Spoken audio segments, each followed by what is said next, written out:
Rayadurgam pan Makta భూముల వేలంపై జోక్యానికి supreme court నిరాకరించింది. భూముల వేలంపై ఏదైనా ఉంటే హైకోర్టులోనే తేల్చుకోవాలన్న సీజేఐ ధర్మాసనం స్పష్టం చేసింది. ఇందుకు సంబంధించిన మరింత సమాచారాన్ని మా ప్రతినిధి అరుణ్ అడిగి తెలుసుకుందాం. అరుణ్, సుప్రీంకోర్టు ఉత్తర్వులకు సంబంధించి మీ వద్ద ఉన్న తాజా సమాచారం ఏంటి?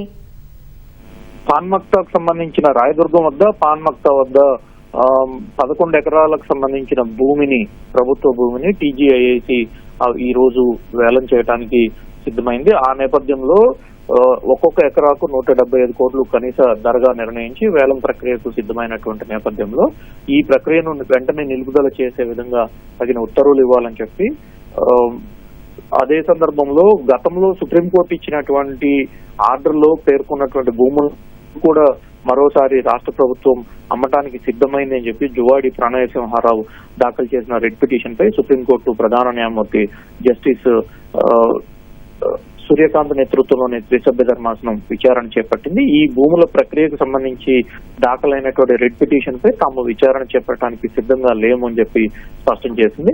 దాంతో పాటుగా రాయదుర్గం సమీపంలోని పాన్ మక్తా భూములకు సంబంధించిన వేలంకి ఇచ్చినటువంటి నోటిఫికేషన్ వ్యవహారంపై కూడా తాము జోక్యం చేసుకోవడానికి సిద్ధంగా లేమన్నటువంటి ధర్మాసనం ఈ వ్యవహారంపై ఏదన్నా ఉంటే రాష్ట్ర హైకోర్టులోనే తేల్చుకోవాలని చెప్పి స్పష్టం చేసింది. అయితే ఈ భూములకు సంబంధించి, రాయదుర్గం వద్ద ఉన్నటువంటి భూములకు సంబంధించి గతంలో సుప్రీంకోర్టులో విచారణ సందర్భంలో కంచగచ్చబౌలి భూములకు సంబంధించినటువంటి విషయంలో సుప్రీంకోర్టు స్టే ఇచ్చింది. ఆ భూముల్లో తిరిగి పర్యావరణం పూర్తి స్థాయిలో రూపుదిద్దుకునేందుకు అవసరమైనటువంటి చర్యలు తీసుకోవాలని చెప్పి రాష్ట్ర ప్రభుత్వాన్ని ఆదేశించింది. సో ఆ నేపథ్యంలో ఇప్పుడు రాయదుర్గం వద్ద పాన్ మక్తా వద్ద వేలంకు పెట్టినటువంటి 11 ఎకరాలు ఆ భూముల్లో కంచగచ్చబౌలి భూములతో అనుబంధంగా ఉన్నాయి అని చెప్పి ప్రణయ్ సింహారావు తరపు వాదనలు వినిపించినటువంటి సీనియర్ న్యాయవాది నీరజ్ కిషన్ కౌల్ సుప్రీంకోర్టు దృష్టికి తీసుకొచ్చారు. అయితే ఈ వాదనలను రాష్ట్ర ప్రభుత్వం తరఫున హాజరైనటువంటి సీనియర్ న్యాయవాది అభిషేక్ సింఘ్వి తోసిపుచ్చారు. ఈ భూములకు గతంలో సుప్రీంకోర్టు కంచగచ్చబౌలి భూములకు సంబంధించినటువంటి ఇచ్చిన ఉత్తర్వులకు సంబంధం లేదని, ఆ భూములకు ఇప్పుడు పాన్ మక్తా వద్ద వేలంకు పెట్టినటువంటి 11 ఎకరాల భూములకు సంబంధం లేదని, కనీసం 5 కిలోమీటర్లకు పైగా రెండింటికి మధ్య దూరం ఉంటుంది కాబట్టి ఆ భూములను ఈ భూములతో కలిపి పిటిషనరు కోర్టును తప్పుదో పట్టిస్తున్నారని చెప్పి కోర్టుకు వివరించారు.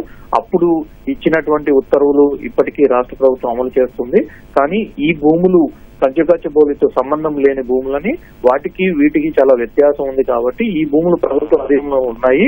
టీజీఐఏసీ ఇప్పటికే నోటిఫికేషన్ ఇచ్చింది కాబట్టి దీనిపైన ఎలాంటి ఉత్తర్వులు అవసరం లేదు అని చెప్పి రాష్ట్ర ప్రభుత్వం తరపు న్యాయవాది